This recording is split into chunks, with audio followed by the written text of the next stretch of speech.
आत्म विकास और आत्म शांति कैसे?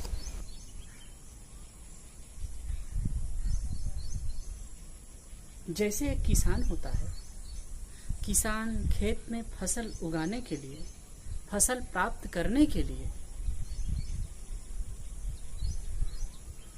खेत को समझता है, निराई गुड़ाई करता है, साफ करता है, फिर बीज डालता है, खाद पानी डालता है, मेहनत करता है और उसके पश्चात कालांतर में उसे फसल की प्राप्ति होती है। ठीक ऐसे ही हमें आत्म शांति रूपी फल प्राप्त करने के लिए जीवन को ऐसे ही साफ करना है, समझना है, मेहनत करना है और उसके बाद फसल प्राप्त करना है। इसको मैं 4 चरणों में आबद्ध करना चाहूँगा। हम 4 चरणों में इसे समझने की चेष्टा करेंगे। ये 4 चरण 4 सोपान हैं। पहला सोपान है आत्मनिरीक्षण का, दूसरा है आत्म सुधार, तीसरा है आत्मनिर्माण और चौथा है आत्म शांति। इसको लोग अलग अलग ढंग से भी कह सकते हैं, लेकिन जहाँ तक मैं इस पर चिंतन करता हूँ, ये क्रम यह है।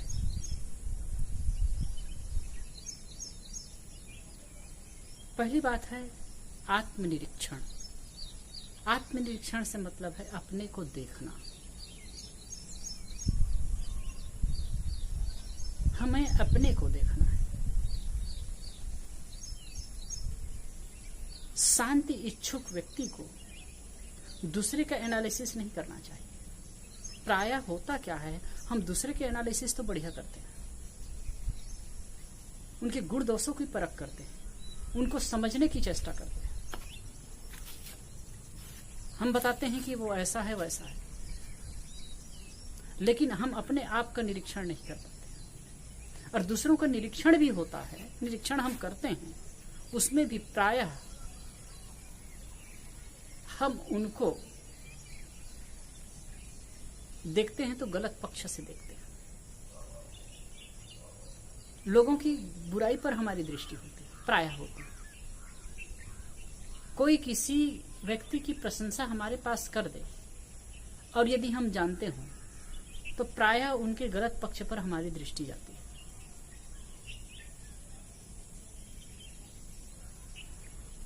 वैसे गुण दोषमय संसार है, यह संसार गुण दोषमय है। कुछ न कुछ अच्छाई है और कुछ न कुछ दोष भी सबके अंदर हो जाते हैं, लेकिन हमारी दृष्टि प्रायः दोष की तरफ होती है। प्रायः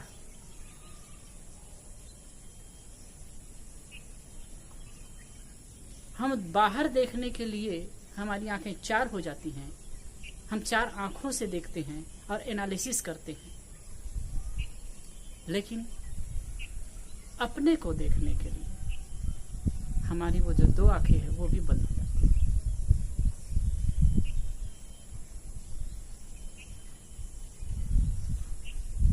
कबीर साहब की एक साखी है, बुरा जो देखन मैं चला बुरा न मिलिया कोई, जो दिल खोजा आप ना मुझसा बुरा न कोई। मैं बुराई खोजने के लिए चला, बुरा देखने के लिए चला, लेकिन संसार में मुझे बुरा नहीं मिला। जो दिल खोजा आपना, मैं अपने आप को देखा, बुराई अपने अंदर ढूंढने का प्रयास किया तो बुराई अपने अंदर मिली। मैं अंदर से बहुत ज्यादा बुरा था। ये आत्मनिरीक्षण की बात है। और जो अपने अंदर आत्मनिरीक्षण करता है ना, अपने अंदर देखने की चेष्टा करता है, उसे बाहर बुराई देखने में कोई रस नहीं आता है, बाहर के लिए टाइम ही नहीं रहता ना। वैसे ये सूत्र है, बुराई देखना है तो अपने में देखो, अगर अच्छाई देखना है तो बाहर देखो। हम अपने अंदर वो बुराई नहीं देखते हैं, और जब देख नहीं पाते हैं, समझ नहीं पाते हैं, तो निकालेंगे कैसे? तो पहला स्टेप है आत्मनिरीक्षण। हम अपने गुण दोषों की परख करें। क्या हम में दोष है, क्या हम में बुराई है, हम कहाँ मिस्टेक कर रहे हैं। हमारे जीवन में दुख है, हमारे जीवन में परेशानी है, तो किन कारणों से है, उनके लिए जिम्मेदार कौन है?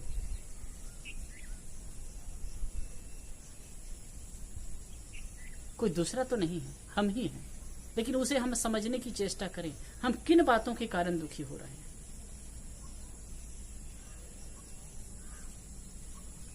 जब ये एनालिसिस करेंगे तो हम इससे ऊपर उठ सकते हैं। जब हम अपने दोषों को समझने लगेंगे तो उसको सुधार की संभावना हो सकती है।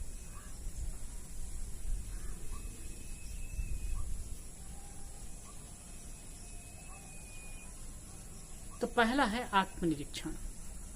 दूसरी बात है आत्मसुधार। आत्मसुधार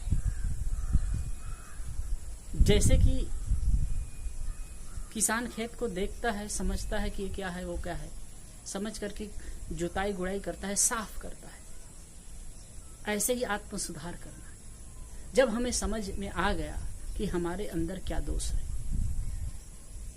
किन बातों से मैं दुखी होता हूं, किन चीजों से मैं उलझता हूं, किन व्यवहारों से मैं परेशान होता हूं, तो हम इस पर एनालिसिस कर चुके हैं, तो उसको हम धीरे धीरे धीरे धीरे साफ करेंगे। एक लागे सब कुछ साफ नहीं हो सकता, एक लागे हम इन सब को दूर कर भी नहीं सकते हैं। धीरे धीरे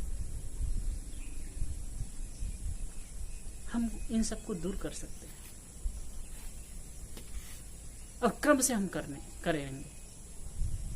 तो ये जो आत्म सुधार है, पीस बाय पीस, धीरे धीरे, जैसे कि हम भोजन करते हैं, भोजन में अजीर्णता हो जाती है, गैस हो जाती है, परेशान रहते हैं, दुखी होते हैं, पीड़ित रहते हैं, या कब्ज है, ये बेचैनी से हो रही है, तो हम अगर एनालिसिस करेंगे भोजन के संदर्भ में, तो हमें पता चलेगा कि हम क्या मिस्टेक कर रहे हैं, तो उसमें हम सुधार कर सकते हैं। फिर इन चीजों को नहीं खाना चाहिए तो नहीं खाएंगे। यदि हम शुगर के मरीज हैं, शुगर है, तो किन किन चीजों से शुगर बढ़ जाता है, उन चीजों को हम छोड़ेंगे, उनके लिए परहेज करेंगे। तो ऐसे ही जीवन में ये तो सामान्य सी बात है, ऐसे हर चीजों में हम जहां जहां हमको दुख और पीड़ा का अनुभव होता है, जिन जिन चीजों से, जिन जिन आदतों से, जिन जिन व्यवहारों से, उनसे हम अपने आप को फिर अलग करते चलेंगे। हम अपने अंदर क्रोध है, द्वेष की भाव है, घृणा की भाव है, वैमनस्य है, इससे हम थोड़ा अपने आप को अलग करेंगे। वैसे मनुष्य के पास सब प्रकार की शक्ति है, अच्छाई की शक्ति है, बुराई की भी शक्ति है।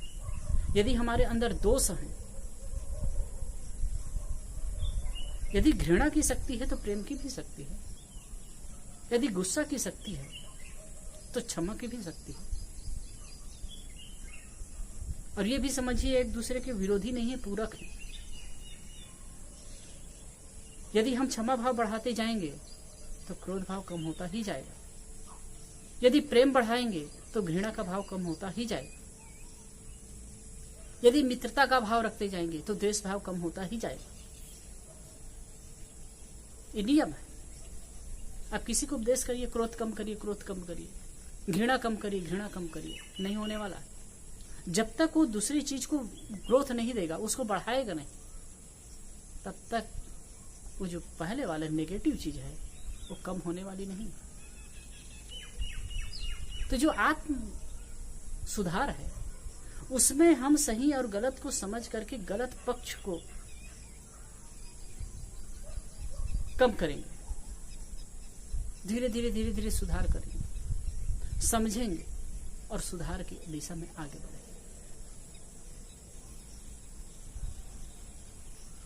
भाई कोई चीज में गुस्सा होता है, थोड़ा कंट्रोल किए, थोड़ा थोड़ा कंट्रोल करने लगेंगे। खाने के लालच है तो उसमें संयम करेंगे। हर चीज में जिन जिन बातों को लेकर के हम परेशान होते हैं, दुखी होते हैं, उन चीजों को धीरे धीरे धीरे धीरे हम कंट्रोल करते जाएंगे। तो धीरे धीरे धीरे धीरे धीरे हमारे जीवन में सुधार आने लगे। तीसरी बात है आत्मनिर्माण। जब हम अपने बुराइयों को देखने लगे और उनको हटाने का प्रयास कर रहे हैं,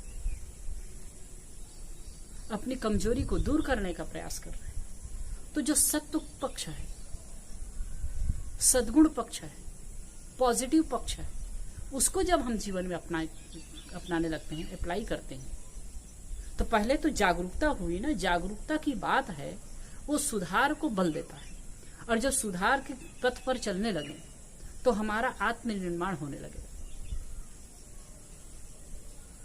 जैसे कि गुस्सा आता है, पहले तो हम दम करेंगे, दमन नहीं करना है। अब ये बात हमारे बार बार जैसे कि मन में आने लगे कि भाई गुस्सा नहीं करना है, हम सोचे, पहले सत्संग सुने, विचार सुने, आत्मचिंतन किए कि भाई मुझे गुस्सा नहीं करना है, नहीं करना है। तो ऐसी परिस्थिति आई तो ये बात याद आएगी, तो हम अपने आप को रोक सकेंगे। फिर जब ये क्रम धीरे धीरे धीरे धीरे बढ़ता जाएगा तो आत्मनिर्माण होता जाएगा। फिर प्रेम की जगह में, फिर क्रोध की जगह में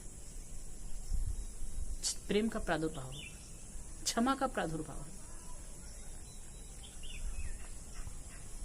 अब जितना जितना हम बुराइयों को दूर करते जाएंगे, जितना जितना इनसे हम समझते जाएंगे, और ये कुछ नहीं, समझना है, एनालिसिस करना है, और धीरे धीरे आगे बढ़ना है।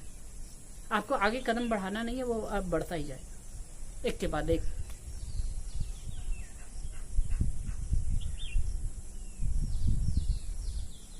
तो आत्मनिर्माण, जब धीरे धीरे धीरे धीरे बुराइयां दूर होती जाएंगी और सद्गुरु पक्ष का आगमन होता जा रहा है, तो ये आत्मनिर्माण है।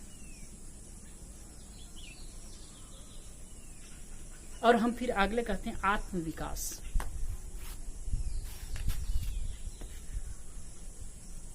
ये सब हुआ, फिर अगला स्टेप होता है आत्मविकास का। आत्मविकास और भी हमारे अंदर दैवी गुण आने लगे, और भी हमारे अंदर एक तरह से चेतना का जागरण होने लगे। और ये जो चेतना का जागरण होगा ना, वही हमें आत्म शांति देगा, एक मौज की स्थिति आई।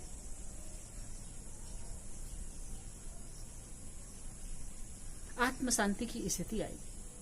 आत्म विकास से ही आत्म शांति है।